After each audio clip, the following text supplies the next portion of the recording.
সাফল্য রাতারাতি আসে না, এর জন্য কঠোর পরিশ্রমের প্রয়োজন। দুই তরুণী একসময় তাদের নিজস্ব ব্যবসা শুরু করতে চেয়েছিলেন। দোকানদাররা তাদের দেখে হাসতেন, কিন্তু ধীরে ধীরে তারা এমন সাফল্য অর্জন করে যা সকলকে বাকরুদ্ধ করে দিয়েছে। সুহাসিনী এবং অনিন্দিতা সম্পদ উভয় বোনই শৈশব থেকে স্বাস্থ্যকর খাবারের প্রতি আগ্রহ ছিলেন। পরিবার তাদের মধ্যে দৃঢ় মূল্যবোধ এবং কাজের প্রতি নিষ্ঠা জাগিয়ে তোলে। কেরিয়ার বেছে নেওয়ার স্বাধীনতা দেয়। উভয় বোনকেই কঠোর পরিশ্রম করতে হয়েছিল। পরে বোনেরা ভারত এবং বিদেশের শীর্ষস্থানীয় স্কুল এবং কলেজগুলিতে পড়াশোনা করতে শুরু করে। গল্পটি শুরু হয় মার্কিন যুক্তরাষ্ট্রে, যেখানে এই বোনেরা পড়াশোনা এবং কাজ করছিলেন। তারা নিউ ইয়র্কে যোগা ক্লাসে যেতেন এবং ওয়ার্কআউটের পর তাদের খিদে পেয়ে যেত।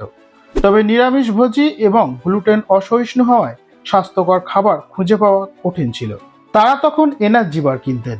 একবার এমনই এক সময় অনিন্দিতা বলেছিলেন, যদি আমি ব্যবসায় নাম লেখাতাম তাহলে আমি এনার্জি বার তৈরি করতাম এবং তার নাম রাখতাম যোগাবার। সুহাসিনী নামটি এতটাই পছন্দ হয় যে ব্যবসা শুরু করার 4 বছর আগেই তিনি অবিলম্বে ট্রেডমার্ক রেজিস্টার করিয়ে নেন।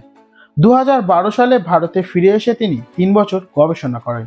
2015 সালে তিনি একটি মাল্টিগ্রেন এনার্জি বার চালু করেছিলেন এবং দীপাবলির উপহার হিসেবে বন্ধু বান্ধব এবং আত্মীয় স্বজনদের কাছে পাঠাতেন। তারপর তিনি বেঙ্গালুরু যোগাসন কেন্দ্রগুলিতে বিক্রি শুরু করেন। ধীরে ধীরে যোগাবারের বিক্রি উল্লেখযোগ্যভাবে বৃদ্ধি পায়। এখন এই পণ্যগুলি মার্কিন যুক্তরাষ্ট্রের FDA অনুমোদিত এবং ভারতীয় মানও পূরণ করে। ভারতে এনার্জি বার একটি নতুন ধারণা ছিল সেই সময়। মানুষ একে বিক্রি করার জিনিস বলে মনে করতো না, কিন্তু 2021 এবং 22 সালের টার্নওভার 68 কোটিতে পৌঁছেছিল। 2023 সালে আইটিসি 175 কোটিতে 40% অংশীদারিত্ব অর্জন করে।